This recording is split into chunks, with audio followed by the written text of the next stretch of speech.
Welcome to the Doc G Show, a radio show cluster. Without further ado, critics have said he has the face for radio and a voice for silent films. Your host, Ben Doc G Gordon. And we are on the air. Welcome to the Doc G Show. I'm your host, Doc G. With me, as always, the one, the only, Mikey Maximus, the Furnicus. Say what? Charette. Doc G, what's up, sir? I was stoned by your question, Mike, because it came out of nowhere, right? You never ask that. It's amazing. I always ask the same thing. You do. But, I appreciate it. Yeah. I'll tell you what's up, though, Mike.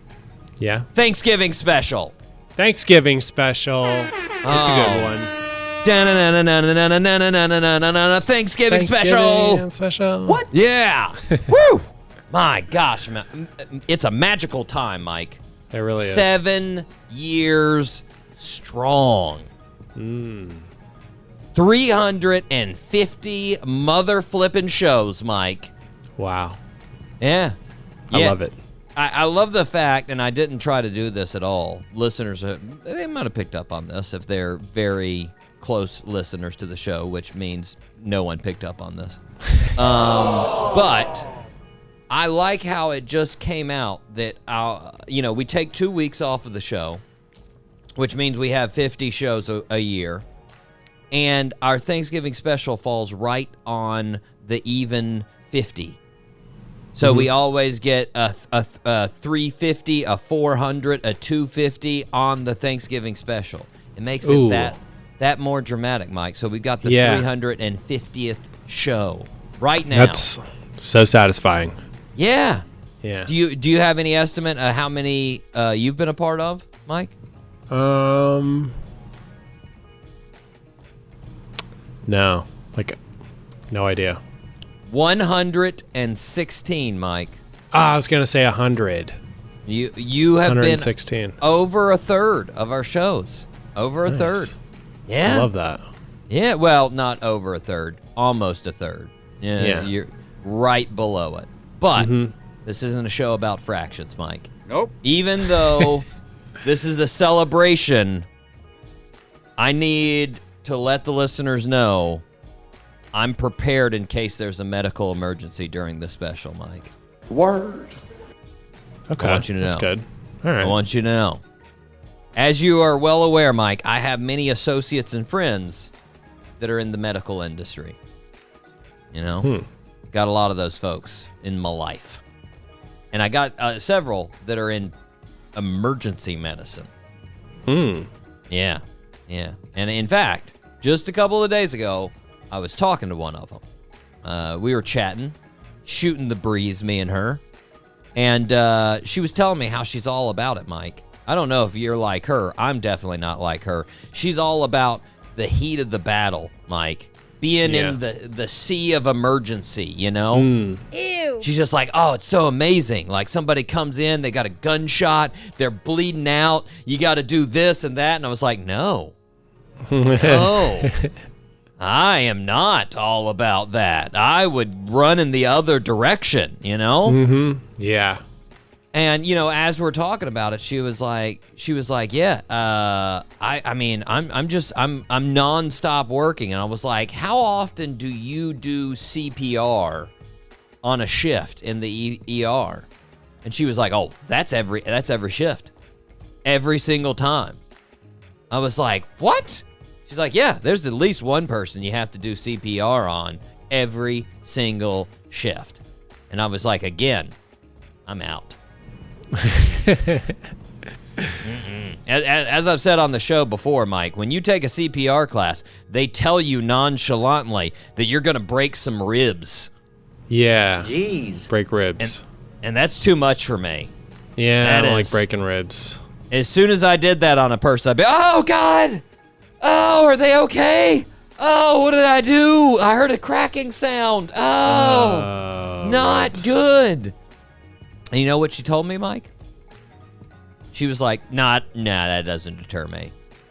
She was like, you know what? That's actually a little bit of a rush for me. What? Not gonna lie, Mike, that's a little concerning. Like, I was like, really? You gonna jump across the table right now and just smack me in the chest? Ah, yeah, it gets me going. But you know, we were talking about the rush, Mike, and you know, I was having a panic attack because that's not anything that I want to do ever. But I was indulging her. We were going along the emergency sidewalk. And she was like, there was a little bit of a lull in the conversation. She was like, you know what? Those stories about the emergency room are true. Huh? And I was like, what are you talking about? And I got really, you know, I was like, whoa, like, are we like, are there abduction stories? Is it like medical procedures gone wrong? Harvesting organs? What are we talking about here? You know? And she was like, no, none of that. I'm talking about people coming in with things stuck up their butt. Ew. Oh, yeah. What? She was like, all the time. I was like, that. She's like, as much as the CPR. And I was like, no. She's like, okay, that's too much. That's a little too much. But still, happens all the time. Now, Mike, unlike the CPR, I'm not nearly as frightened by that. Mainly because I've never heard of this being a life or death situation, you know? Nobody's ever came in being like, we need to remove this now or this man dies. Which, it can happen, you know, if it pokes a hole in something. That could be, you know, deadly. But normally, it's tucked away in there pretty nice. You just got to get it out of there somehow, you know? But even though I'm not as frightened by it, I do think I would be just as helpless in the situation if somebody came in, just like the CPR situation. For sure. I don't even know what you would do in that situation. Do you get a pair of tongs and are like, yeah, we'll fish it out. Just sit still here. Or is it like a reverse CPR and you just get on the intestines and push and just be like, we're gonna push it out. Don't worry. Yeah, we get enough upside pressure. down Heimlich. Exactly. We're gonna squeeze in a position of 69. We've lost our. Just don't worry. We're gonna push it out here. Oh, gross. But she was like, yeah. I'll tell you about it, they've always got some excuse. So true. They always trip and fell on it, or a friend actually accidentally pushed them into it. And I was like, would you rather them be direct about it and just be like, hey, so I was doing some butt stuff to myself the other night. And she was like, yeah, no, I'd rather them be honest. And I was like, no, I don't need honesty there, you know? Like, well, Doc, here's how the pepper shaker got stuck up there. And I would just be like, no. I'm going to stop you right there. We're going to chalk this up to an accident, and that's where it'll go to die. We don't need to know any more about that at all. So true. And she was like, no, like, I'd rather them come in and say, like, oh, man, this was a hookup gone terribly wrong. And I was like, Wait, what? even though I've never been in one of these situations, I can tell you all of these situations at the ER, none of them involve two people. That's a fact. There was never a hookup situation involved. These always involved one sad person and items going up their rectum, Mike. This was not, yes. Yeah. But then I had to ask. I was like, have you ever seen someone you know come into the ER with this problem? And she said no. And I was like, well, that's good. That would be very, very awkward if it was like your cousin Steve and you're like, oh, Steve. Really? No. Again. It's the third time this month, Steve. Come on, man. Come on. But I told her, if I came into the ER with a problem up my butt and I saw someone I know working at the ER, I would, without hesitation, turn around and drive to the next hospital. There is no, I'm going to the next town over where I don't know anyone and I'm getting my butt checked out there. There is no way I'm going in and being like, ooh, yikes.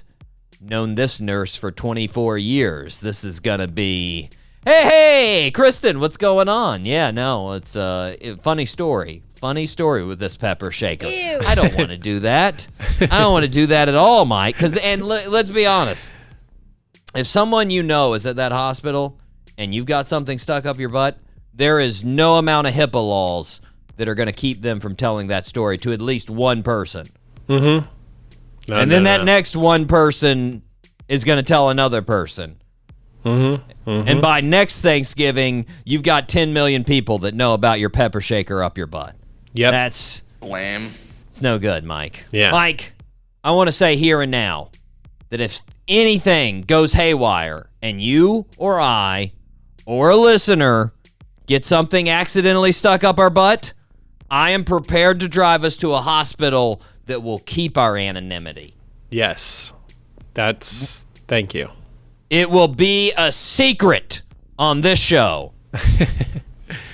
Mike, are Maybe you ready not. to fire up? I'll tell everybody, Doc G. I don't Oh, care. come on, Mike. Don't ruin it. Come on. We've got to keep it a secret. That's the Thanksgiving miracle of this show. That's why I live in a different state. Like, I can go anywhere I want. I don't have to worry about anybody knowing who I am. Mike's Pepper like, you know shaker, how no many pepper times shaker. I've gone to a hospital with something on my butt in Nevada? It has been several times. But Mike, are you ready to fire up a Thanksgiving miracle without a single butt-related emergency? Let's fire up the show. All 3 engines up and burning.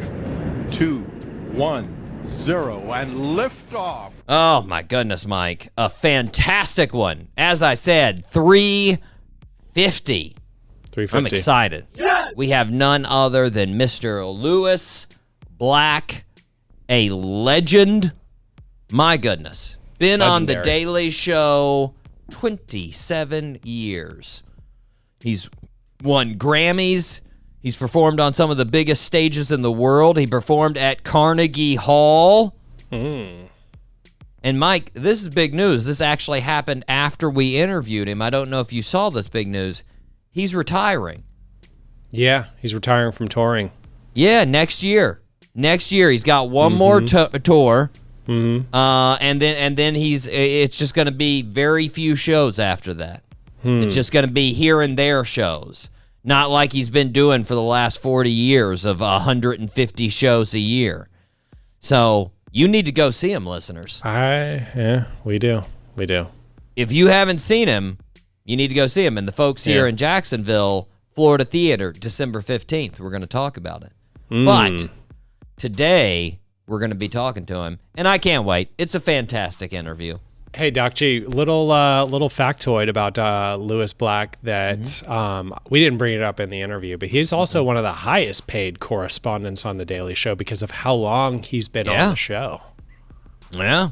That's why they don't put him on that much, because they have to pay him so much. I don't know if he'd be too jazzed about us talking about him as far as in the interview. We're like, hey, so I heard you got paid. Well, he brought it up. He brought it up in another interview.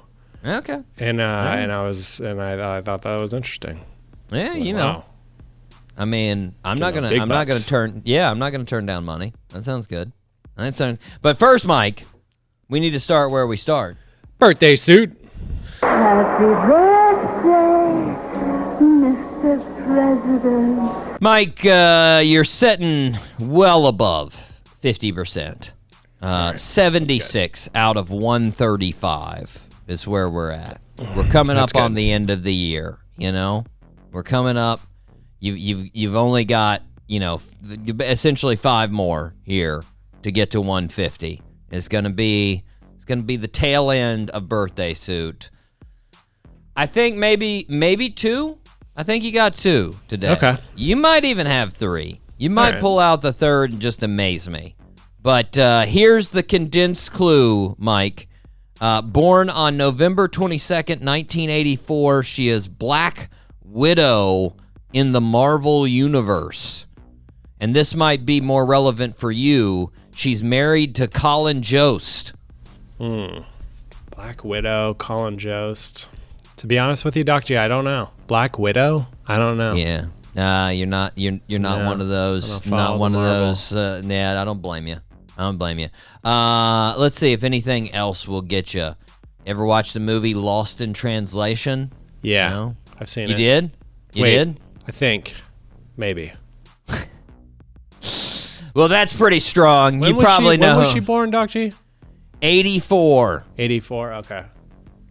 She's a very, very good-looking lady. Any other movies? Lost in Translation? Any other Horse creds? Whisperer, Match Point, Iron Man, because she played Black Widow in Iron Man as well. She was just in the movie Asteroid City. Asteroid City. No, I didn't see that one. Her initials, Mike, I'm going to go down to initials. SJ. No idea. You're gonna kick yourself on this one. Scarlett Johansson. Oh, Scarlett. come on. Yeah. Oh. Yeah. Scar. You missed it. Oh, man. Nah, let's redo. Turn it back. Scratch doesn't count. Fault. Oh, come on. ScarJo. I did know that. Oh, well. That's okay. Gotcha, Mike. Gotcha. Yeah, she started young. Had her first film debut when she was 9. So She been was in the Disney Club, right? Yeah, Wasn't she in the Disney? I don't think so. No? I don't think so. No. But she did Match Point 2005, 2008. I didn't know this, Mike. She had a music career. Like, she's done music periodically. I've listened to none of it. But she released her debut album back in 2008. So, yeah. In 2010... that's when she first started Black Widow as far as the character there. But yeah, and then she married Colin Jost in 2020. Yeah. So there you go. Turning 3-9, Mike. 3-9 for Scarlett Johansson. Happy birthday, Scarlett. Mike, are you ready to rip some headlines? Let's rip some headlines, Doc G. It's now time for Rip from the Headlines. Mike, interesting population data from the United States Census. You ready? Yes, sir. The census estimates that 1 in 4 Americans in the U.S. will be Latino by 2060. I like that. Yeah. Mike, I can't wait to become Latino. I'm not sure why it has to wait until I'm 75, but I hope I'm one of the 4. I will be one proud Latino American. You don't even know, Mike. I don't know which country I'm going to represent, but it's going to be good. So don't you worry, listeners. I'm very excited. Very excited. Mike, Prince William, you know that character. Right? Oh, yeah. He has been named Sexiest Bald Man of the Year. Sexiest bald man. Yes, Sexiest Bald Man of the Year. Which first, Mike, I got to back my bald friends here for a second. That seems a little offensive. You know? A little bit. Like, why do you need to have a whole separate category for bald men? Right? Like it's like you're saying that's the fastest 3-legged horse we've ever seen. This is not necessary. Bald fellas can hold their own weight, Mike, in the sexy category, you know? Second of all, Prince William, really? Like, I mean, no offense, but yeah. Who's the I forgot his name. He's the British guy. He's always in the Jason Statham. Jason Statham. Yeah. Yeah. You should get it every year. Yeah, exactly. Or what about the Rock? Or The Rock. Yeah. I mean, Good and looking on guy. their list, Mike, I looked at the list of bald, sexy men. They still have Michael Jordan on that list in the top 10, which... Deservedly so. I mean, I'm the biggest Michael Jordan fan out there, but... Really? I mean, no offense, MJ, but, I mean, all right, fine. Okay, he's sexy. All right. If that's what it takes for him to come on the show, Michael Jordan, you are number 1 on my list. Number 1 sexiest man in the world. Mike, did you see Snoop Dogg's Instagram post? Yes, I did see it. I did see his I post. knew Mike would be up on this news. I knew he would. A little annoyed by that one. Yeah, so listeners, if you did not see this, he posted, I think this is about 4 days ago now. He said, after much consideration and conversation with family, I've decided to give up smoke. Please respect my privacy at this time. The post had 5 million likes, Mike, and had 200,000 comments. Jeez. Not only did it do that, Mike, but companies in marijuana business stocks actually went down significant amounts because of this. Now, very interestingly, Mike, and not super surprising, it came out that he was actually just promoting the new Solo Stove smoke-free fire pit. Girl, come on. That's all it was. Loser. Just a promotion for a fire pit. First of all, he better, if that was his idea for a promotion, he better have gotten a lot of money from that. Yeah, it was. Because that stopped the world as far as the social media world. Everybody wanted to know about this. So, what? Snoop Dogg? What? No. They couldn't believe it, which, I mean, I couldn't believe it. I could. He's quit smoking before. But he's quit smoking in the past. But I mean, it's Snoop. Long-term. I know. Long-term stopping? No. I don't know. You never know. Medical stuff, it's like, and then you think like, oh, maybe he went to edibles or something like that. But you look at Willie Nelson, man. Willie's been. They're locked in. They're locked in. I feel like it's one of those that they'll be like, hey, we just did some medical tests, and your lungs are going to explode if you continue to smoke. And he'd be like, we'll see. Like I just, new ones. Yeah, I think I'll be fine. But anyways, folks, if you were concerned, it's just a media. It's just a marketing stunt. Just a marketing stunt. Mike, this was an interesting one. A little scary for our Southern California listeners. Some folks in Southern California, they're a little freaked out because there's been a rash of house burglaries, specifically in the San Fernando Valley, Mike. There have been at least 3 cases in the last week and a half of intruders that have broken into homes between 7 and 8 p.m. Generally, these robberies have involved several men dressed in black hoodies. They break into the house, they ransack every room, take out the drawers, get jewelry, personal items, leave the house. Tim Gasper was one of the victims. His house was broken into November 13th. Looking at the damage in his house, Mike, he pointed to where the burglars entered and said, "That's double-paned glass." I'm not sure what kind of tool they used to actually break the door in. Mike, I'm guessing they used whatever breaks glass. I don't know if Tim is unaware, but double pane doesn't mean the same thing as invincible. Nope. Like, he made it really sound like in this, like, how did they get through this thing? With a fist or a hammer or anything that breaks glass? Like, you didn't put up a titanium wall, Tim. It was double pane glass. What does double pane mean again? What is that? 2 panes. Like just that's it. So it's just 2 pieces of glass. Yeah.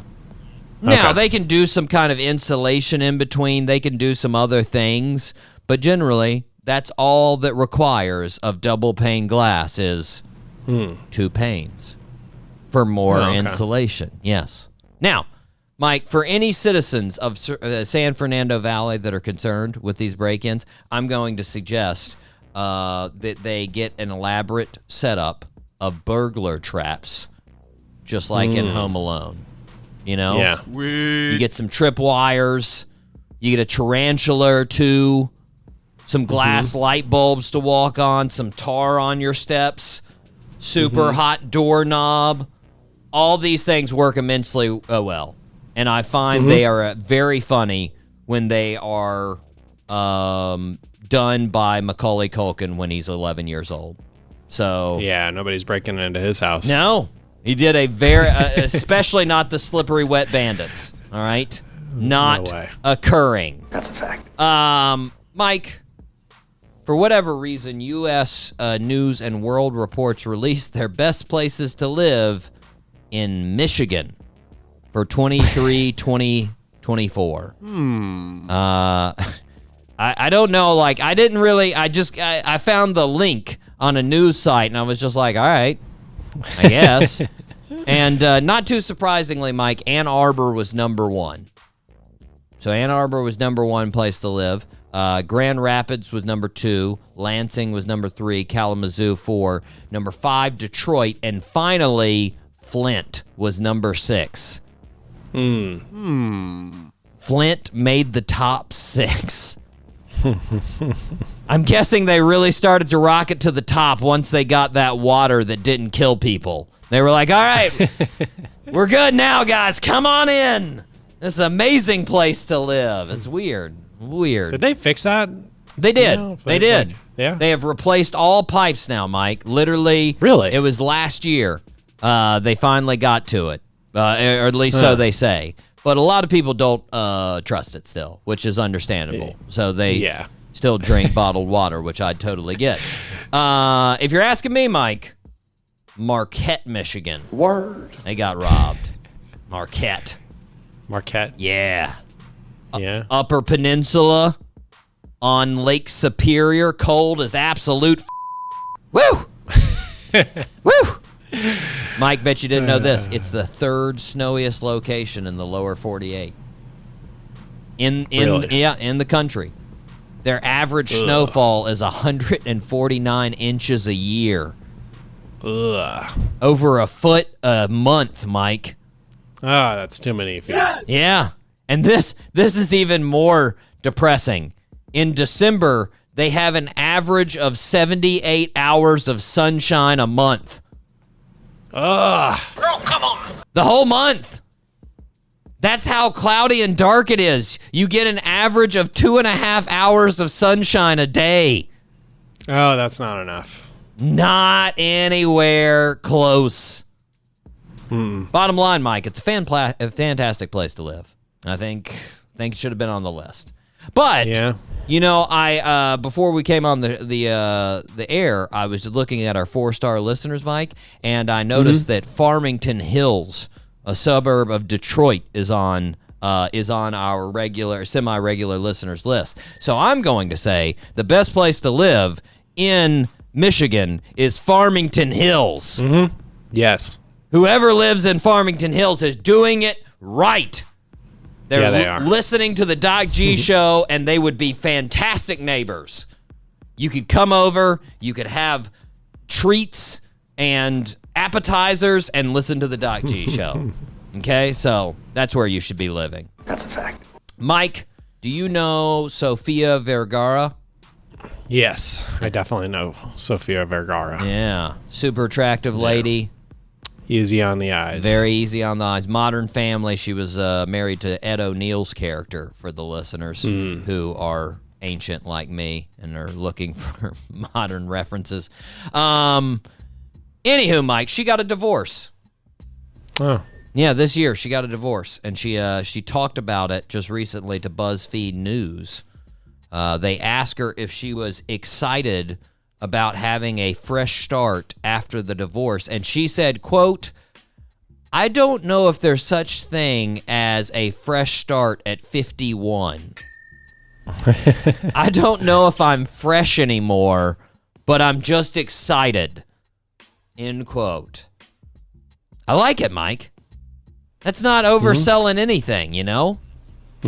Sophia's like, hey, not get the expectations too high. I don't have too much going on. It reminds me a lot of like a football team that fires the head coach halfway through the season because they're playing so bad. Like their record's like 0-10, and they're like, we got to get this guy out of here. Yeah. And the interim coach comes in and he's like, hey, listen, we're not going to win games, but guess what? We got that old ball and chain off of us, so we're going to have some fun at least. Let's get out there. Let's get crazy. Like, sort of seems like what she's doing, you know? So, hats off to Sophie. If she's interested, hey, I'm out. I'm here. Word. I'm still available, Sophia, if you're looking to head on down to Florida. America's penis. I'm here. What? I'm hanging out. Mike, little memorabilia update for you. Did you see Napoleon's hat was sold in auction? Really? Yeah. Yeah. I didn't know that. Napoleon Bonaparte, the general, the ruler, the tyrant, everything from France, from roughly about 210 years ago is how old the hat is. It's a pretty big hat. That's a fact. And, Napoleon was a pretty teeny guy, so I immediately said that would look comical. If he had that on, that would be funny. But how much do you think it was sold for, Mike? I'm going to say $5 million. Girl, come on. Oh, man. You overestimated, Mike. But I was Overestimated? Yeah, I was still impressed. 2.1 million. 2.1? Yeah. Because I got to say, I'm not interested in owning that hat. You know? No. Like But it's like an iconic hat. I mean, it's a very iconic hat, but it's sort of every image you see of this guy, like he's got that hat. Yeah, I mean, but it's like we talked about with the Bible, you know, like that the really old Bible. I think they just put it in a museum, man. Yeah, like you don't need some guy inviting you over to his house and being like, "It's Napoleon's hat. What do you think about that? You want some Hot Pockets?" Like nobody. Huh? Come on. Put it in a museum for everybody. Yeah, it should be in a museum. It should be. But I will say, seeing the ads for the new Napoleon movie, Ridley Scott, pretty good. That looks pretty good, Mike. Oh, yeah. I mean, I'm not going to see it in theaters because screw that. But when it comes out on streaming, I'm going to stream it. You know what, Joaquin Mike? Phoenix? That'll probably be in time for when we start the 2024 shows. We might have a movie review for that one. That might happen. I'm down. That might definitely happen. down. Be good. Yeah. Be good. Mike, exciting news from a company known as Safety Shot.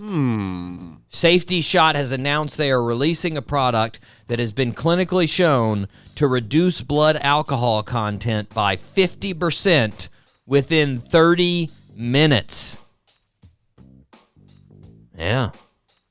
Now, Mike, I did my own research, and this is true. Even more effective than Safety Shot in reducing blood alcohol content, not drinking alcohol. Yeah. True. True. I mean, it's a cool product, don't get me wrong, Mike, but in a couple of months, there's just going to be like millions of people leaving bars after like 6 hours of drinking being like, don't worry, Safety Shot, let's get in this car, we're good. I don't see good things happening from this. This isn't. So it's like a shot. Are you actually? It looks give like yourself no. It's just called Safety Shot. It looks like an energy can drink. That's what it looks like. Okay. So yeah. I got you. Yeah. I was imagining. Just like people are wasted. just like what do you call it? Pulp Fiction.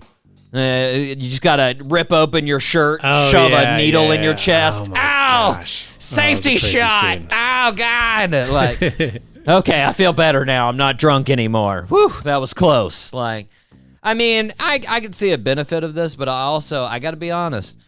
Yeah, That seems weird. How does that work? I would need to know the science. How do you reduce the BAC? And I mean, there's got to be some kind of obviously organic chemical reaction in the blood that converts alcohol into something else.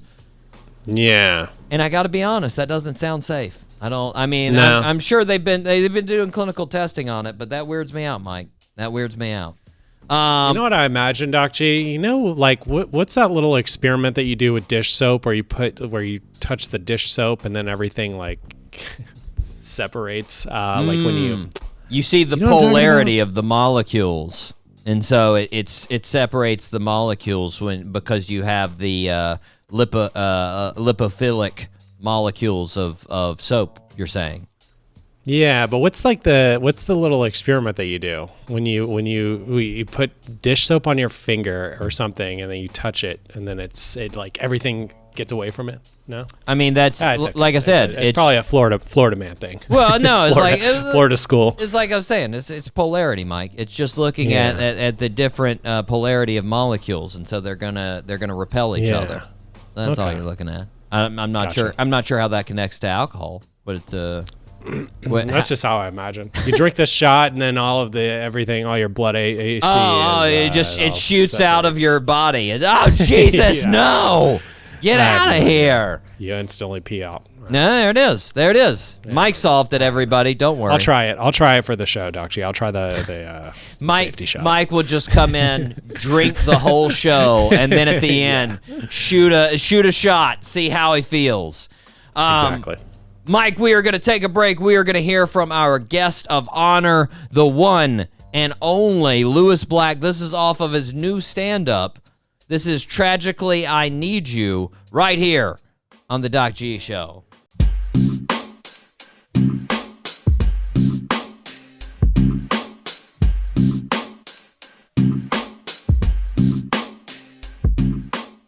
And we are back here on the Doc G Show. Spinnaker Radio, WSKRLP 95.5 FM in Jacksonville, Florida. Mike, what do the listeners need to do? Well, Doc G, if the listeners feel like the show is a positive way to waste their time, they should please subscribe on Apple or Spotify or wherever they get their podcasts. It is a cost-effective way to support the show. Yes. And if the listeners are feeling extra generous, which they should be, it's that time of year, leave us a 5-star review. Amen. And also a comment. We love comments. Amen. It is the Thanksgiving special. Mm-hmm. And we need to give thanks, Mike, to the 5-star listeners. Now, I'm not even gonna build up the suspense. I'm not going to try to follow last week's amazing run through the cities. So don't even think it, listeners. I can't do it again, but I'm going to try. So, but don't get your hopes up. I'm going to fail miserably this time, okay? Keep the expectations low. Okay, here we go. Shout out. Shout out to Jacksonville, Florida, Columbia, South Carolina, Radford, Virginia, Gainesville, Florida, Frankfurt. Oh, see. Oh, no. No, it happened so early, so bad. Okay, I'm going rapid fire. Here we go. Shout out. Jacksonville, Florida, Columbia, South Carolina, Radford, Virginia, Gainesville, Florida, Frankfurt, Germany, Anoka, Minnesota, Ashburn, Virginia, Piracai, Brazil, San Diego, California, Dublin, Ireland, Portland, Oregon, Genoa, Italy, Richards, Texas, Barcelona, Spain, Winfield, West Virginia, Biloxi, Mississippi, Tulsa, Oklahoma, Peoria, Illinois, Katy, Texas, Toms River, New Jersey, Olive Branch, Mississippi, Asheville, North Carolina, Los Angeles, California, Spartanburg, South Carolina, Athens, Georgia, Baton Rouge, Louisiana, Chicago, Illinois, and Boynton, Virginia. Mike, that was so disjointed. There were hiccups. Blam. There is no reason to give thanks for that list. Not for the people, for my reading of the list.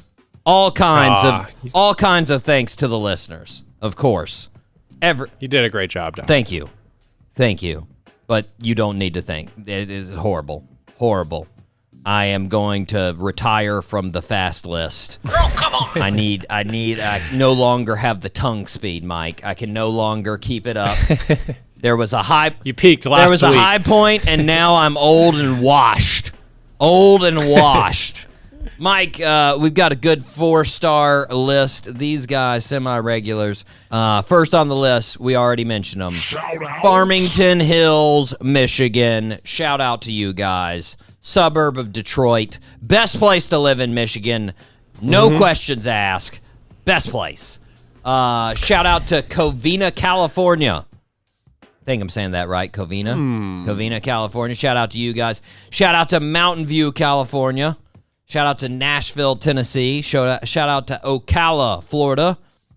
Bettendorf, Iowa. Shout out to Bettendorf. Bradenton, Florida. Shout out to you guys. Okay. Columbus, Ohio. Shout out to them. Durham, North Carolina. Shout out to them. Fairfax, Virginia. Shout out to you guys. Hamilton, New Zealand. Yes. Yes, always exciting from the... What's up, NZ? Yeah, exactly. Leyland, North Carolina. Shout out to you guys. Back to New Z. Shout out to New Plymouth, New Zealand. There we go. Yeah. Cool. Yeah, hopefully, you keep it going, New Zealand. We want you to keep it going. Live show. Yeah, exactly. Yeah, Let's go. That would be very exciting. Worcester, England. Say that in I feel like Worcester, there's no way to say it not in a Boston accent. You just always want to, Worcester. You just want to go. Worcester. You just want to go. At least I do. I don't know. It just doesn't. Hey, come on down to Worcester. I wonder how much English people would repel when you say it like that. If you were in England, you're like, Worcester. I've never. Oh, goodness. Phoenix, Arizona. By the way, we love you, English listeners. Shout out we do. to Phoenix, Arizona. Shout out to Norfolk, Virginia. And lastly, shout out to Medway, Massachusetts. There we go. 4-star listeners. Oh, not lastly, Mike. Also, 3 weeks running, Walnut Creek, California. Got 2 weeks. You got 2 weeks, Walnut, California. Walnut Creek, California. 2 more weeks. You're on that regulars list. You keep it going, Walnut Creek. That's in the Bay Area. Shout out to you guys. Shout out to the whole Bay Area. Shout out. Mike, since it's the Thanksgiving special, we got to do something a little Thanksgiving driven. We got to be a little Thanksgiving-y here. So we always love doing a little fun facts. You know what? But I thought we'd do, little version of that. We're going to play a little fact or fiction, Thanksgiving style. I'm going to give you a fact about Thanksgiving. You need to decide whether it's truly a fact or whether it's fiction. That's what you got to do. Okay. You ready? Yeah, let's do it. Fact 1. Lots of folks like to do a turkey trot on Thanksgiving, Mike. You ever done one? No. Yeah, neither have I. Turkey trot? Yeah, running. Going out like a 5K, you know? Oh, okay. Yeah. Okay. Yeah. But the first turkey trot goes all the way back to 1896 in Buffalo, New York. Fact or fiction, Mike? I'll say fact. It is a fact. Fact. The first turkey trot. 1896. How crazy did the people of Buffalo think those guys were? What the are they doing? We have wooden and leather shoes. Why are they running 5 miles? And it's Buffalo. There's 2 feet of snow on the ground right now. These guys are nut jobs, right? Yeah. There were only 6 participants, Mike. 6 participants went for it, and it was a 5-mile turkey trot. Jeez. They went out, they got it. And 5K or 5 miles, 8K. Sorry. Yeah. Fact 2, Mike. Female turkeys don't gobble. Fact or fiction? Fiction. Fact. Fact? Yeah. Only the males gobble, Mike. Only male turkeys gobble. The females purr. They purr. Yeah, I listened to a call because I was like, I want to hear this purr. Because I got excited. I was like, is it like a cat purr? Because I would like to hang out with a turkey then. But it's not. It's not exactly like a cat purr. It's like a pigeon. You know how pigeons will sort of do the Yeah. sort of like that. That's That was a really good impression of a pigeon. Thanks. I talk pigeon. No big deal. Fact 3, Mike. There are 4 towns in the United States named Thanksgiving. Fact? Fiction. I threw you on that one. I threw you on that. There are 4 towns in America, Mike, that are named Turkey. Which, let's be honest, that's a pretty stupid fact. I mean, there's a whole country named Turkey, you know? Yeah. Which is how the bird got its name, you know? Because that's... Really? They used to trade guinea fowls, like the guinea birds, from Africa and Asia through Turkey to the rest of Europe. So they got the name turkey bird or Turk cock. And then when they came to America and they saw a turkey, they're like, hey, that's like those turkey birds that we see from Turkey. That's a turkey. And that's what they called it. So there you go. There you go. But, fact 4, Mike. The majority of Americans secretly dislike classic Thanksgiving dishes. Fact or fiction? Fact. Say what? True, Mike. True. A 2,000-person survey found that 68% of Americans said they dislike classics like cranberry sauce, pumpkin pie, and turkey, but they still ate them to honor the tradition. That's a fact. I knew it, I can Mike. believe the cranberry sauce. I can believe the cranberry sauce. I'm not sure about the other ones. Pumpkin pies. Come on. Delish. Give me apple pie, Mike. If you're going to give me the 2, I'm taking apple all day. If you give me chocolate pecan, I'm throwing both of those in the trash. Okay, I'm not... chocolate pecan. I'll keep apple. I'm not throwing it. But pumpkin pie, get it out of here. I'm not interested in anything pumpkin, Mike. Your pumpkin lattes, you throw those and burn them, send them to hell. I'm not interested in them at all. Anyways, Mike, this is fact 5. President Calvin Coolidge, 1926, he pardoned a raccoon instead of a turkey. Fact or fiction? Fact. True, Mike. True. Vinnie Joyce, a resident of Mississippi, gave Calvin Coolidge the raccoon. And not only that, they gave the raccoon to be eaten.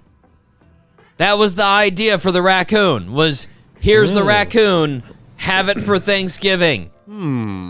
But Calvin Coolidge was not interested in that, and he actually he kept it as a pet. It was Rebecca the raccoon for several years. And Rebecca the raccoon actually lived at the White House. It's bananas, Mike. Yeah, terrible pets. I mean, I want to do a deep dive on Vinnie Joyce, though. Who's the person that sends the President of the United States a raccoon to eat? Hey, you know what I was thinking will make us here in Mississippi look classier? If we send the President a raccoon to eat, right? That'll class up the joint, right? Like, no, come on. Plus, in the website that I got this fun fact from, Mike, they had I think it was the History Channel, actually. Pretty positive it was the History Channel website. But they had a little raccoon with his little raccoon hands looking super cute. And I was like, yeah, who would eat that guy? Look at that little trash panda. Nobody wants to eat that fella.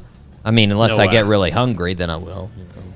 Haven't eaten in like 12 hours, I might have to eat him. Yeah. But like as long as I've had food in the last hour, I'm not gonna tear into one. Yeah. Fact 6.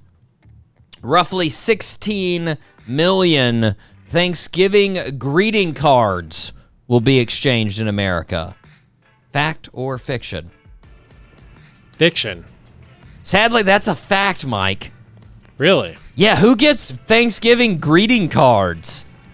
That's just weird. That's a fact. I would throw someone out of my house if they gave me a Thanksgiving greeting card. What do I do with this? Thanks. Thank you for thanks. Gonna put this on my fridge. Thanks. There you go. Nice. Fact 7, Mike. The average number of guests surrounding a modern Thanksgiving dinner table is 10. Fact or fiction? Fiction. Fact, Mike. What? Come on, Doc G. We need a fiction. Thank God I don't go to any of those dinners, though. Good Lord. That is too many people. No, thank you. No, thank you. Fact 8. The average American eats 458 grams of fat on Thanksgiving. Fact. Fiction, Mike. Ah, whatever. I doubled it. It's actually only 229. We eat an average of 229 grams of fat on Thanksgiving. So true. Mike, fact 9. 77% of Americans believe Thanksgiving is not a good time to discuss politics with the family. Nope. Say that one again. 77% of Americans believe Thanksgiving is not a good time to discuss politics with the family. Fact. That is a fact, Mike. That is a fact. Which I gotta ask, is there a good time to discuss politics with your family? Like, are we saving that to break it out on Valentine's Day? Hey guys, just wanted to talk to you about the upcoming race. Me and you, mano y mano. Like, you're not gonna get, like, you're gonna get a better response from your family if you bring up the first time you did heroin at Thanksgiving than if you bring up politics. So anyways, guys, it was late. I thought it was cocaine. Whoopsie. You know. Anyways, Mike, fact 10. Last one. 27% of Americans get at least one item stuck up their butt over the Thanksgiving weekend. Fact or fiction? Fiction.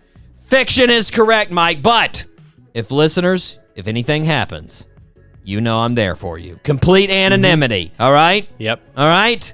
Mike, we are going to be right back with none other than the one, the only Lewis Black right here on the Doc G Show.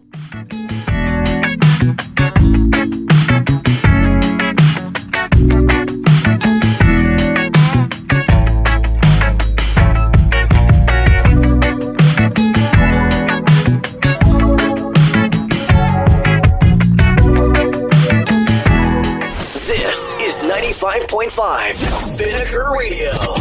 WSKR-LP-FM, UNF Jacksonville.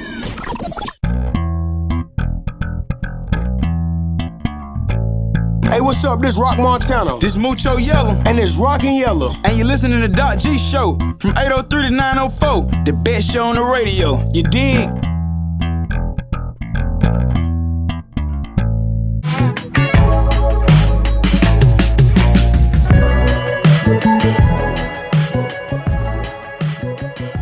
Welcome back to the show, everybody. We are extremely happy to be welcoming a man that is an absolute comic legend. If I read you all of his accomplishments, it would take the rest of the interview. So you know what? I'm just going to introduce him. And I'm going to let you know that he's currently on the Off the Rails tour, coming to Jacksonville, Florida here at the Jacksonville, Florida Theater on December 15th. Mr. Lewis Black. Lewis, how are you, sir? I'm delightful, as you well know. Everything gives me so much joy. And I was really hoping you'd just read the resume and we could wrap this up. Just read it off. You just sit and nod. Mm-hmm. Mm-hmm. Yep. And then at the end, I'll make some stuff up. Well, let's start here. You got 53 shows on the Off the Rail tour. You've done 37 so far. From your vantage point, how's the tour been? It's been good. I'm getting to the point where I'm beginning to see what the next special will be like, which is really a good start. So we're rolling along, and there's due to the fact that we have an ineptitude all around us, that stupidity reigns. If stupidity were oil, we'd be the richest country on earth. We are the richest country on earth. So stupidity does reign, and if we're up to, so it's been, as people keep saying, gee, this is what a great time to be a comic. Well, there's a lot of stuff to talk about, but I've got to make it funny. But a lot of it already is funny, and people don't Then I got to explain to them why it's funny. Now, it used to be they just knew it was funny. And now they're so depressed, you actually have to explain to them why it's funny. It's unbelievable. America used to have a better sense of humor. They're losing it. They're losing it. Well, you got... Yeah, they are. They're losing their minds. Both sides losing their minds, okay? And they're fighting over... We actually share all this stuff together, and now we're fighting over it. That's really smart. That's as good as it gets, okay? You know, we there's a reason we left Europe, and we're going to prove to them that that wasn't really the reason. We were going to just be as dumb as they are. Well, it's been going a little bit downhill for the last 10, 15 years or so, you know? Oh, yeah. I don't know if I see an upward trend or not, but the tour is an upward trend. You've got a fantastic opener for you, and Mike was actually noticing. Big fan, right, Mike? Yeah, Jeff Stilson, he's opening for you? Yeah, he is. That's because I could get him so cheaply. It was a steal. No, he's opening for me. I've known him for a long time, and that's he'll be thrilled. He's doing a Zoom now that's making him psychotic. So I'm actually we've got 2 Zooms going. I'm much happier with doing what we're doing, but he's really good at what's up. You know, he's really he's top notch. How did you know him? I was actually listening to one of your interviews, and you were talking about your opener, Jeff Stilson, and like how people like flock to this guy for like his writing ability, and I don't know. I guess I was just kind of curious. Like, hopefully, it's like this doesn't come off terrible, but like he's been in stand up for so long, since like the 90s. He's had like little specials and things like that. Like, why isn't a guy like that, such a great writer, just so much more well known? It's partly because writers are not as well known as comics, and he put his time into writing. Yeah, that makes That's sense. what he devoted it to, and did he's the guy. He was the brains behind making that Ozzy Osbourne show as great as it was. Oh wow! Yeah, didn't know that. And so that puts him literally on another level, because it was a breakthrough, and he did it. He did the first reality television show, but it was really reality television before reality television became kind of like Congress, which was we'll call a group of liars. So these guys, because now reality TV, they feed them stuff. Yeah, we're going to do this today. He literally, they were following Ozzy and the family around and just filming it and then editing it. It was a documentary. Yeah, great show. Yeah, it's a great show. And then, to his credit, when it came to going, when they were trying to hire him to do other reality shows, he was going, this is what I'm going to do. And they go, no, we'd like you to do this. He goes, no, I'm not. And then he finally had to go, we're not going to do this. We're not making stuff up. Then it's not a reality show. Mm-hmm. Gotcha. Yeah, I guess it never occurred to me that you could get a break without it being such a big deal, like without it. Yeah. Ozzy, the perfect reality star. I loved him in that show. Fantastic. It's great. Well, so you've been doing stand-up. You've been constantly touring for about 35 years, except you had 500 days between performances because of the pandemic. And I was thinking, what was the longest time before that? Like in those years leading up to the pandemic, did you ever take a break that was longer than like a month? No, I never. The only thing that was even close is I took maybe 60, 70 days, maybe.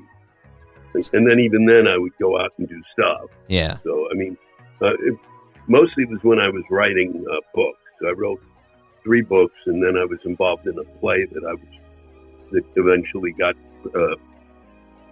produced around the country, and so I was involved with that. But even with that, I was still bouncing from that to back to doing stand-up and stuff. So, and even when I did the movies, we did Man of the Year with Robin Williams. We shot that in 31 days. So, wow. So the pandemic was the longest. So it was not fun. Was it like riding a bike when you came back? Did you just hop right back on, or was something off when you started stand up back again? There was a part of you that is just kind of like that is so gassed to do it. You're so energized to be back that you really almost you're so desperate to talk to people that you don't even think about what's coming out of your mouth. You don't really worry about the laughs, but you do after about 3 minutes. You go, oh yeah, that's right. But I do have to get a laugh here. But it wasn't like riding a bike, but it was amazing how much of that, how much muscle memory there is in when you've spent time developing your sense of humor. So at times I would shock myself. I go, wow, I'm not conscious of thinking. It would just come out of my mouth and go, wow, I'm really good at this. And then 2 minutes later, it was, wow, I should really think of something else that I can do for a living. And, but it was like getting on, people say getting on a bicycle. It was like getting on a bicycle and something was wrong with the chain that you're driving it with, that you're, I forget what they call the chain on the bike. And so they like 8 of those pieces are missing. So you're going, You have to rebuild the bike, and then then it's like riding the bike. Yeah. And then you got to take the chain off, which you can't even, so then you're not even riding the bike, you're standing by the bike and talking to people, holding the chain. Well, one of the results of the pandemic, you started doing the Rantcast back in July 2020. But it's not just sort of a traditional podcast. It's sort of really born out of your Rant is Due section of the show. And I was wondering, as far as that, you've been doing that since 2014. Yeah. How did that idea and the idea of live streaming it? Because that's such a good idea, and it's became such a good part of your show. Where did that come from? That came from, initially I thought about, what I felt was I wanted to do a Q&A with the audience, and so they could ask questions afterwards, and then, but then to do it, you're going to have to have a microphone and move around and da-da-da-da, and if you got 1,200 people there, it becomes 1,500. It's tough. So my tour manager and producer, Ben Brewer, who is kind of he kind of checked out. He knew of ways because his obsession with everything rock and roll and streaming. So he discovered that we could actually do this. For starters, we got someone to work with us in terms of coming up with a way in which the audience sitting in their seats could literally, if they didn't write out questions from home, and it would go to to the iPad, they could sit in the audience and do it from their phone. And nice. then we kind of tied it up. We'd been filming everything I'd done. I was the Richard Nixon, I guess, of comedians. And so everything we were doing, we've been shooting it for a while. And so we had the cameras. So then it was just hooking the cameras up to a satellite, which we were able to do. And then we were able to get it around the country. And the only thing that was tough was it just became, rough after a while to do both those shows, because the first one, it's like doing 2 separate shows in a night. And it just got to be, it's tough to do. I could do one or the other, really, because the second one, the first one has got more modulation in terms of the way in which I, present it. I used to scream the whole time. Then I kind of learned, I don't need to scream the whole time. And now, but when I'm reading these rants, a lot of it has to be, it needs a different energy because it's going out over the internet. I'm doing it in front of cameras, and so it was a matter of really of getting it done that way. So it was a matter of more yelling. Yeah, I've heard you've mentioned it before as far as how good some of the rants are that people came up with for you to go through. Do you remember any of like your favorites that absolutely you were like, that's some perfect writing right there?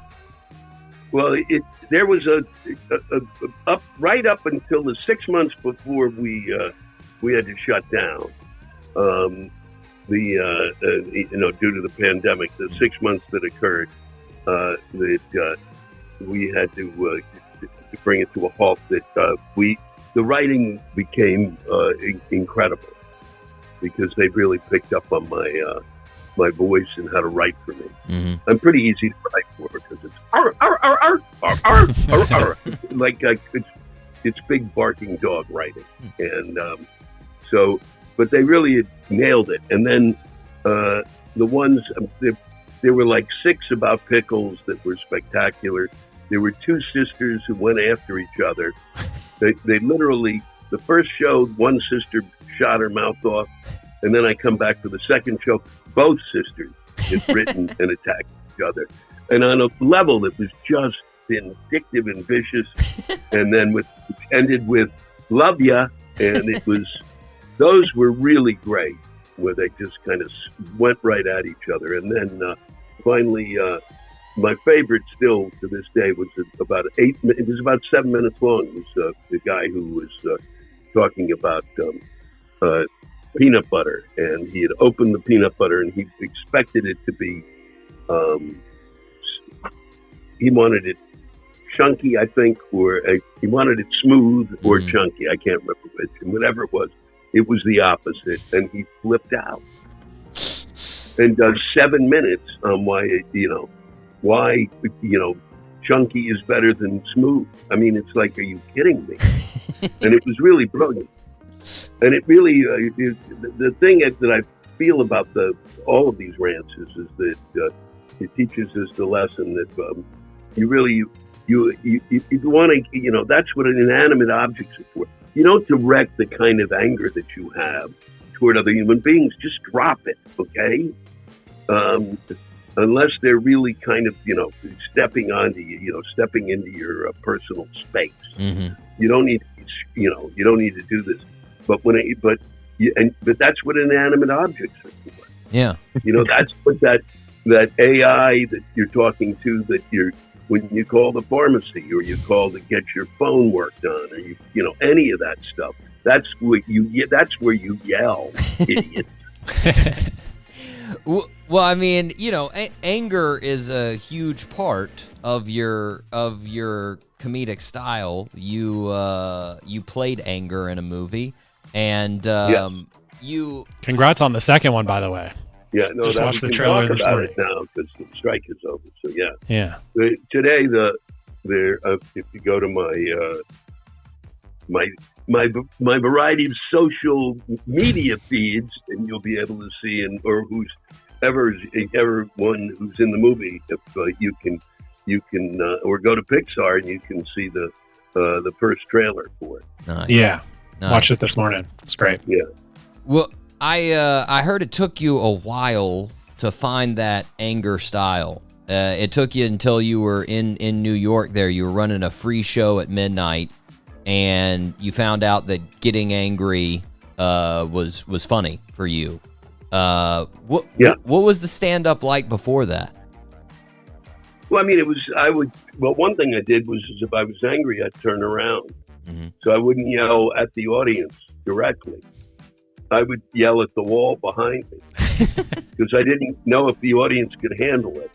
And I hadn't seen, and I'd been yelling a lot, but not toward them. And then eventually my friend Dan Ballard, who actually I'm sitting here in Saginaw, and that's where I think he may even be now. I'm not sure. He moves around Michigan. He was the one who said, go on stage and yell at the audience. And I went and I started yelling at them. And And all of a sudden, he said, yell your whole act. And I did it. And it was, I went, oh, that's it, you idiot. It only took this long. Me and Mike were actually talking about it before you came on. Like, I feel like you're so known for being angry, but that's obviously not you all the time. Like, how often do you get people coming up to you expecting you to basically rip their head off, like when they meet you? No, it's not so bad. They're a pretty bright audience, so they kind of get that it's, I'm not like that all the time, but they do like to hear me do the, I guess you're going to edit this, right? Yeah. So I can tell you what they want me to do. Of course. If you can, they will say, where it comes out is I've got a cousin, he's a big fan. Would you tell him to go himself? And then I do an autograph to Bobby, go himself, Lewis. So there's that. Or will you do a picture where you go like this? Yeah. Where I give them or we'll take a picture together, and both of us, we'll do a selfie with both of us doing this. Mm. So controlled. They understand. They understand it's an act. That's good. Yeah, they do. They kind of just, they just want the basic. Nice. We're standing in an airport and I'm popping the bird. I mean, it's insane. If anybody had ever told me that I'd be, that's what I'd be known for, I certainly wouldn't have needed beyond a high school education. I probably wouldn't have. I could have gotten out of school in the 9th grade and been making a great living, telling people to go themselves. Well, real quick on the sort of an influence off the side of that, which is sort of the opposite, the education there. I was listening to an interview after you took the position there with the Kurt Vonnegut Museum and Library, and you were talking about how Vonnegut influenced your style of comedy. And then recently, I actually saw you mention Joseph Heller, which I got super psyched by because I love Catch-22. It's one of my favorite books. It's a great book. What did those guys teach you as far as comedy? Well, I mean, Vonnegut taught me that, in terms of writing, just writing my books, he taught me that style of short, concise, and that you could, and he taught me kind of how to tell a story, more so than I'd learned in some ways from playwriting. It was easier for me to track with him, and that a story could kind of go anywhere and come back to the beginning. And Heller was just all about Heller was really good in terms of the fact of teaching me that office politics are politics, or office politics are national politics. Mm-hmm. Mm-hmm. The absurdity of some of the conversations in Catch-22 were just spectacular. Yeah.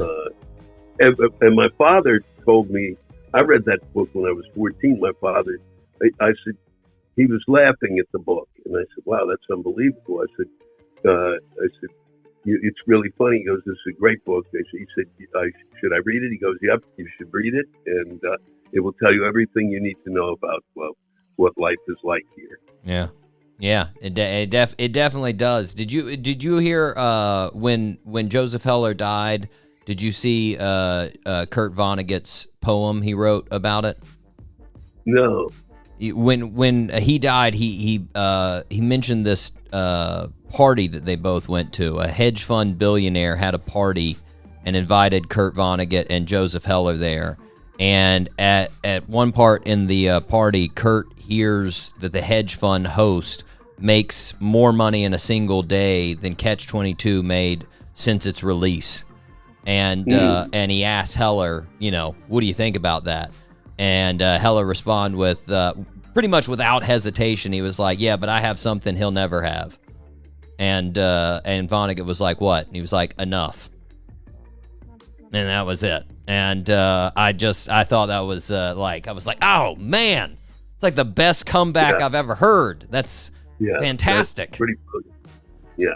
But before we go there, I wanted to ask one thing there about the rest of the career there. You've obviously been the longest running correspondent there on The Daily Show, contributor on The Daily Show since '96. And you were supposed to guest host this summer, but then the writer's strike went on. Have you got called back to do guest hosting? Well, we'll see what happens. I mean, hopefully I can do it in December or January. Hopefully they don't hire somebody else and bump me, which would really traumatize me. But I'm going to be. I've been on once. It was I liked the bit, and then I'm just on a week or so ago. Yeah. And then I'm on December 5th. I'm going to be on, but that'll be just the Back in Black segment. Nice. Well, I said they owe me time and behind that desk. I don't want to watch. Okay, I don't need a watch for the 27 years I worked there. Let me sit behind the desk. They never let me audition for that, and it's kind of always bothered me. Because you just fake it. It's called etiquette. You don't have to hire me. Just pretend. Just give me one day and say, we'll think about it. Yeah. Well, back to the current tour. Your last show is here in Jacksonville at the Florida Theater. Was there any reason that we got the special last spot, or did Jacksonville just win the random draw? No, because then I'll be coming back in January. So the fun never stops. It'll be a new tour, but I think it was because we just hadn't finished up. We had bumped it we'd had to bump Jacksonville a couple of times. First because of the pandemic, and then I forget there was another reason. And so lucky break for you guys. And also it'll be exciting to see if we actually sell more tickets than we ever have there. We always sell about the same amount. It's always irritated me. It's like, hello, can you come out? Hello. And then people go, and it's this thing that always happens there, which is why I was thrilled to do this with you. It's the thing that always happens there. I can't believe we didn't know you were in town. Yeah, well, okay. That really makes me happy with the power, with those who were put the tour together. Was it Live Nation's fault? Whose fault is it this time? So, well, if you get more people, we're taking credit for it. If you don't get more people, we're not taking credit for it. That's how that works. Wait, oh no, you don't have to worry about that. I wouldn't blame you guys. It's really literally you guys could be sitting there, and I could be talking to you, and you could be sending up smoke signals, and it would have. And I'd be going, that's great, whatever it takes. Well, Louis, I don't want to take up any more of your time. It's been a pleasure talking with you. Thank you for taking some time to talk with us. Oh, no, I can't. I'm going to just tell you, you did more research on my background than most people do, and I appreciated that a lot. I mean, it was really, I've been lucky. I've been the folks who were staying in media, like real media, not social media, real media. A lot of them are the ones who really care. And so the interviews I've had have all been really, really terrific this year. And yours was exceptional. So thank you. Well, thank you. I really appreciate it. Sorry, Dr. Hold on one second. I just want to say, hey, Louis, you wrote me. I'm a stand-up comedian, and I wrote you back in like 2009. I wrote you an email, and I wrote like a lot of comedians' emails, and you were like one of the only guys who responded back to me. So I just want to say thank you for doing that. That was very. And what did I tell you, to get the out? Yeah, I think so. I think you told me to quit or something like that, and I'm like, yes, he wrote me back. So yeah, thank you so much. My pleasure, and I'd like to thank you both. It was really fun, and come see the show. We will, 100%. 100%. Right, yeah. We can get you tickets. I can get you a whole row. Listeners, make sure you check out all things Lewis Black at his website, lewisblack.com, or you can follow him on social media at The Lewis Black. Get the Rantcast anywhere you get podcasts. And, of course, make sure you go to the Florida Theater on December 15th to see Lewis. We will be right back here on The Doc G Show.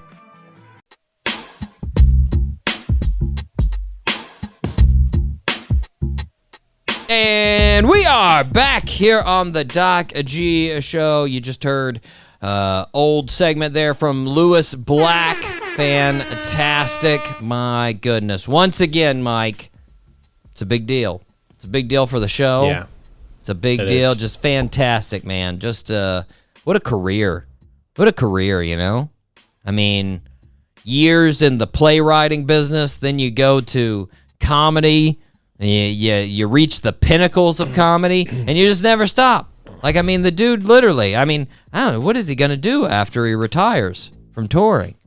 I mean, good Lord. I don't know. You know? Write plays. Yeah, I don't know. I mean, I don't know what he's going to do. When you've been touring for 150 shows for 40 years, like, do the math on that. I can't. That's really hard math. That's what? That's 6,000 shows. 6,000 shows. That's bananas. That is bananas. Yeah, a lot of shows. You know? That is, hats off to him. I'm sure he'll keep doing stand-up, though. Like, there's no way he's going to quit doing that. No, well, he just said he's not. Town. Yeah, he just said he's not going to do a full tour, you know? But still, not getting out on the road, that's going to be a huge change. But regardless, you got to get out and see him, listeners. I'm trying to fit. You heard him, Mike. At the end of our interview, he said he'd give me a whole row of tickets. Yeah. So I'm trying to get there. That's doable for me. It's a Friday night, Mike. I can stay up till at least 9 p.m. on Friday. So I am going to make it to that show as long as I get tickets. If I don't get tickets, paying for it, no offense, but that's tough. That is No, I'll pay for it. I'll pay for it, Lewis Black. I will come to the show, but it'd make me much happier if I got it for free. I would make me feel like I was special, you know? Yeah. Regardless, everybody, listeners, you need to go see the show. It's going to be fantastic. He is fantastic. Super nice guy. Yeah. Can't thank him enough for coming on the show. Absolutely fantastic. It made a Thanksgiving miracle for us. So it really, really did. Hats off to him. Mike, we need to move on to the fastest growing segment in the world. Mike C, top 3. Mike C, top 3. And Mike, we have the perfect topic for Lewis Black being on the show. It would be stress inducers. Top 3 stress inducers. That's what his stand-up has been for 40 years. Stress inducers. Yeah. Now, do you have any honorable mentions, Mike? I have one, kind of a random one. Long lines stress me out. They definitely stress me out, Mike. I have said on the show, this is well known, that if I go into a place like Target and there's a long line, I'll literally just walk back out. So true. Yeah. I'm not even going to try. Nah. Like, I walk in, I've got like a couple things I want, and I see that the lines are like going back into the clothes. I'm just like, nope. And head right back out. Just be like, you know what?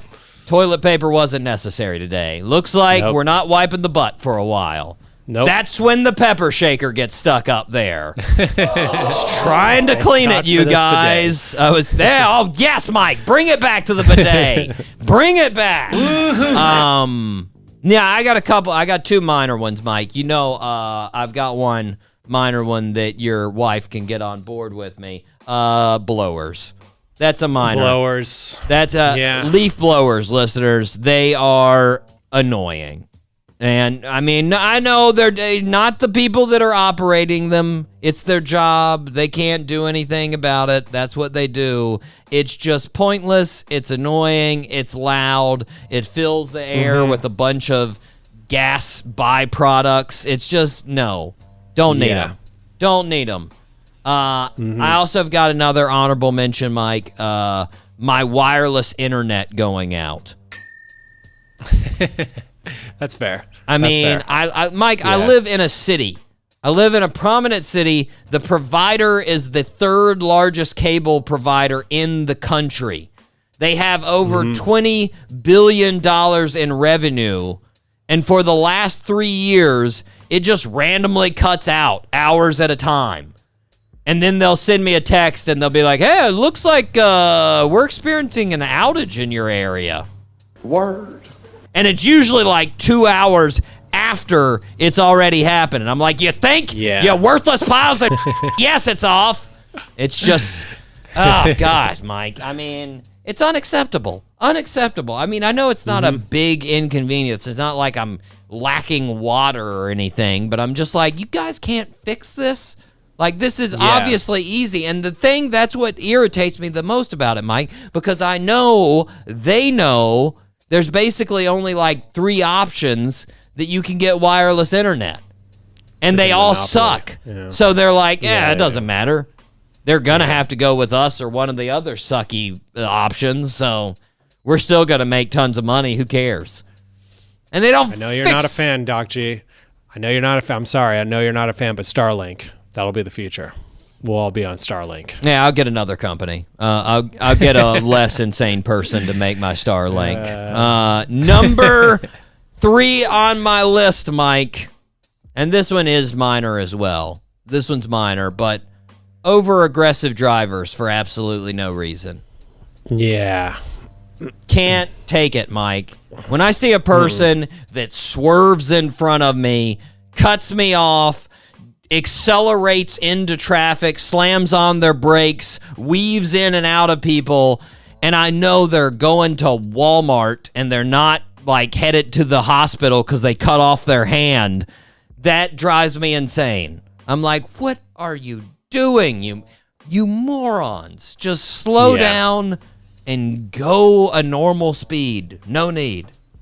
Yeah. I always try to tell myself, they're in a rush. They have to pee or something. It's like, try to give them the excuse, but no, they're just being an asshole. Usually. Pretty much always, Mike. Pretty much always. And, it's a minor thing. I try to put it out, but it's very difficult to. It's very difficult to just be like, who cares what they're doing? Especially like when they cut you off, they swerve in front of you, and then they wind up right beside you at the light. And you're like, yeah? Yeah? Really? We all did that. We're all right here, right together, you moron. Like, just, Mike, you're number 3. Small bathrooms. I need like space. I need a lot of space. Small, quiet bathrooms stress me out, Doc G. I've talked about this on the show, I believe. I have a phobia of peeing in public. It's tough for me. And you need a very large bathroom. Small. Yeah, I need a large, private. Yeah, it's I don't. Small bathrooms. I don't mind a small bathroom. I mean, I don't mind a small bathroom if it's private.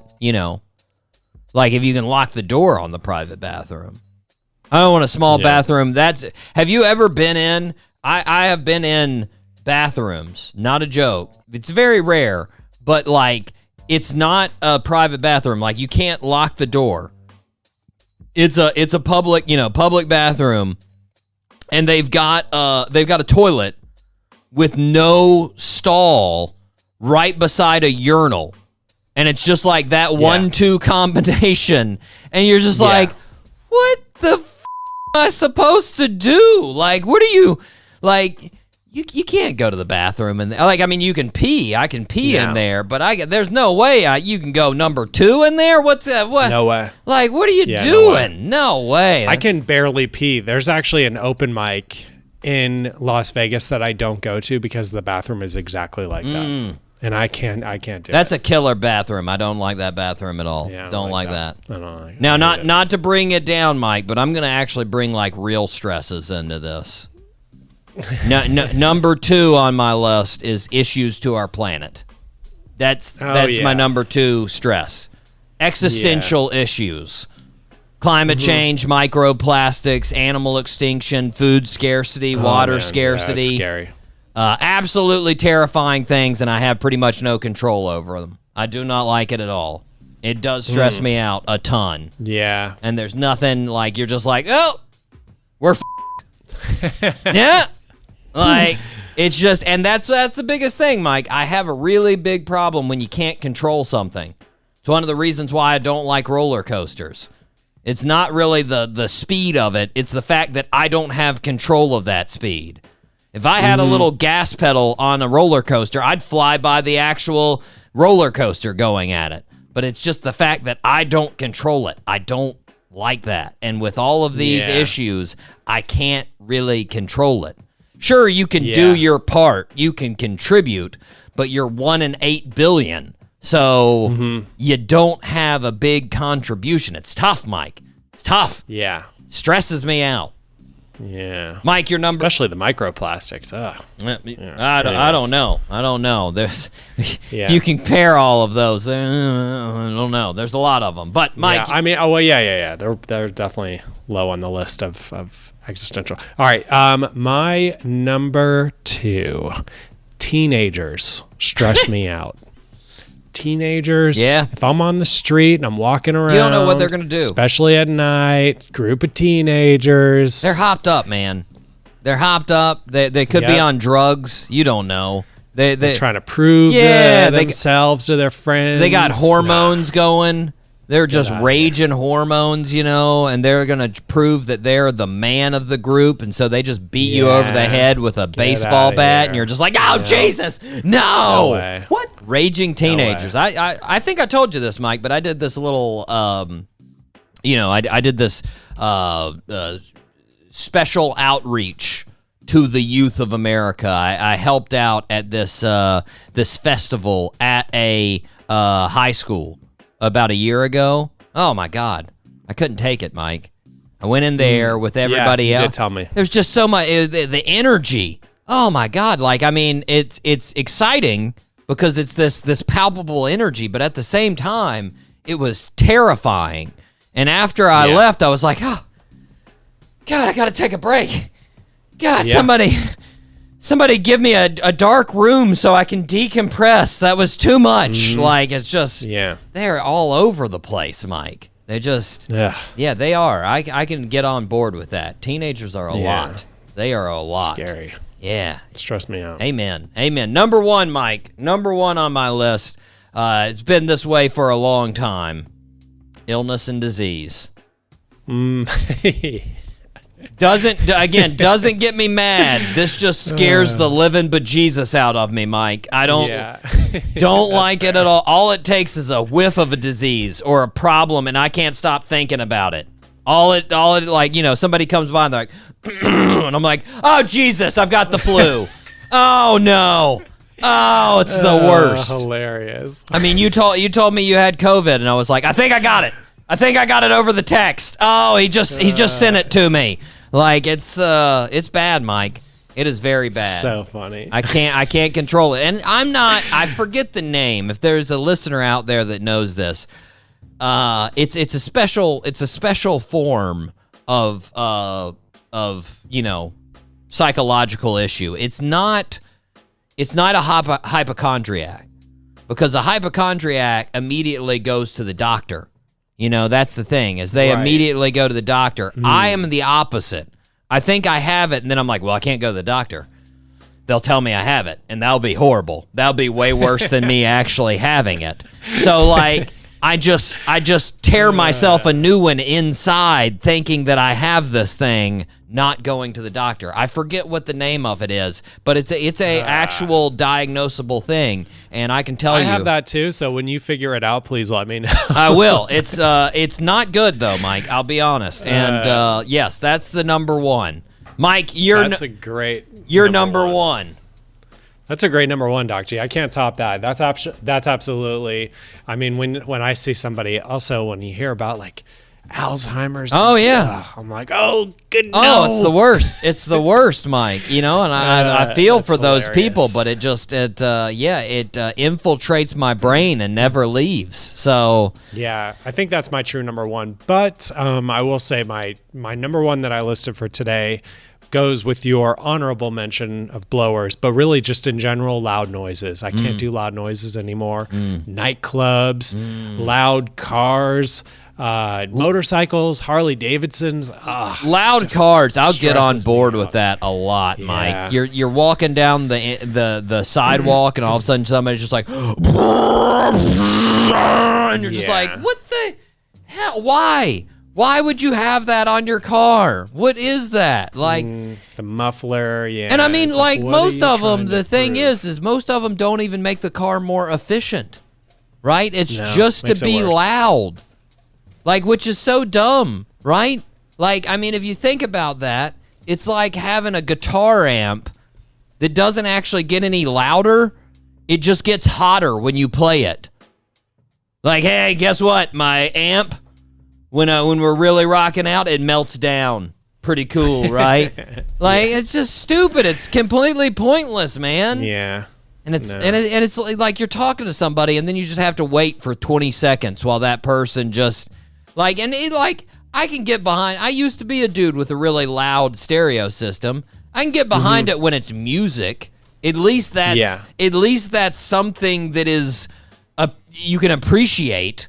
Like, it's just a loud roar. Like, that's nothing. Like, it's not a modern miracle of science. It's not like, it's just annoying. Yeah, I totally agree, Mike. I totally agree. It stresses me out. And I will say, you go into a club, they're really bumping. Yeah, I just turn around. I'm like, that's too much for me. No. Like, I'm not gonna yell at everybody else and not be able to hear anything. I'm not doing that. Yeah, I'm out of here. Like, nope. Totally agree with your number one, Mike. I think we're on board with all of our stresses. Totally on board. Mike, fantastic. Top three. What do we have next week? What is our top three for next week? Top three office supplies. Huh? Okay. I'm not even gonna debate it. I like it. Top three office supplies. I might break out some that are totally not usable anymore, you know? Some classics that have gone by the wayside, you know? Like a Rolodex. You know, you know a Rolodex, listeners? I bet you don't. They don't. Well, I bet you any listener over the age of 40 does. But I'm guessing any of the younger listeners are like, no. Which basically is no people because... Wait, but what? Anyways, yes. Top three office supplies. I like it. I got it listed down, Mike. That's fantastic. Mike, we've got 2 birthday suits left. We've got, I guess you would call her like a social media influencer / model. And then we've got a world-famous comedian. Who do you want to start with? Let's go with the... we'll save the comedian, so we'll go with the model influencer. Okay. Born on November 22nd, 1996. Her dad is Stephen Baldwin, and her husband is Justin Bieber. Haley Baldwin. Haley Baldwin is correct. I did give you her name, but her last name. But you still got the first. You knew it, so that counts. Well, it could be Haley. I could say technically, right? It's Haley Bieber. Technically now, yes. Yeah. She did change her name. Yeah, she changed her name. I think she did, Yeah. Haley Bieber, yeah. Regardless, I don't have too much follow-up on her. I mean, she's modeled for some people. That's about it. She has had some health issues recently, so hope those are doing better, Haley. Hope you're... For sure. Better on the old health issues. And, you know, they've stayed together for like 3 years now? Her and Justin Bieber, 4 years, something like that? Yeah. It's like 80 in Hollywood years. So congratulations, guys. Yeah. Anyways, Haley turning, getting up there. 27. 27. All right, Mike. Here is the world famous comic here. Born on November 22nd, 1921. Legendary comic with one-liners ending with, "I don't get no respect." Oh, Dangerfield. Rodney Dangerfield. Rodney Dangerfield is correct. Yes. Sadly passed away in 2004. Man, first started doing comedy when he was 15, Mike. Struggled a lot and then quit. Did not pick it back up until the 60s. So he picked it back up when he was about 40. And then it wasn't until 67 that Ed Sullivan brought him on as a last-minute replacement, and everybody loved him. And so he started opening up, he started doing all of these, other shows like the Dean Martin Show and the Tonight Show. And then in 69, he opened his own comedy club in New York, which stayed open until 2020. Had a bunch of HBO specials that were filmed there. Jerry Seinfeld, Bob Saget, Jim Carrey, whole bunch of others. But his comedy album in 1980 won a Grammy. He also appeared in Caddyshack in 1980. Most everybody says he reached his peak celebrity in the 80s, which means he was in his 60s when he reached his peak. So if you're looking for a motivation for the later part of your career, Rodney Dangerfield, that's the way. And he also, Mike, one of the first guys to get on the old internet. Yes! In 95, he made himself a website and was emailing fans back in 95. And he was actually listed as one of the most popular websites in 1995, was the Rodney Dangerfield website. So there you go. Check that out. He's staying up on what was hip back in the day, man. But yeah, one of the greats to do it, man. One of the best known. He was so fast on the comebacks, man. So fast. You watch some of the interviews of Rodney on like the Late Show and those, they'd throw something his way and right back, just a perfect line, like 2 seconds he'd have something to say, and I'm like, man, that was smooth. How'd you do that? Like, I'm like, I would up so much. I'd try to say something and Johnny Carson would just stare at me and be like, what? Didn't make any sense at all. That was bad. How'd you like my Johnny Carson's? Pretty close. And you got to be honest. Pretty much. That was I nailed him. That was a good impersonation. Regardless, Mike, let's see. What is that? You were 2 for 3. 2 for 3. Nice showing on the Thanksgiving special. So that gives you, let's see, what do you end up there? That would be 78 out of 138. Nicely done. Nicely done, Mike. Thank you, sir. I can't believe I missed ScarJo, though. Man, come on. Could have been 3 for 3. Could have been 3 for 3. Would have been a magic. It would have been a Thanksgiving miracle. But it's fine. It's fine. We'll save it. Okay. We'll save it. Mike, we have some fantastic shows. We have a terrific one next week. We have the great band Juice coming on the show. These guys are out of Brooklyn, originally out of Boston. Can't wait to talk to them. It's going to be a fantastic show. But until then, we need to wrap it up, Mike. I've been your host, Doc G. With me, as always, the one, the only, Mikey Maximus, the Furnicus, Charette. Always a pleasure, Doc G. Thank you so much for having me. Of course. And until next week, zip it up and zip it out. Zippity-doo-dah.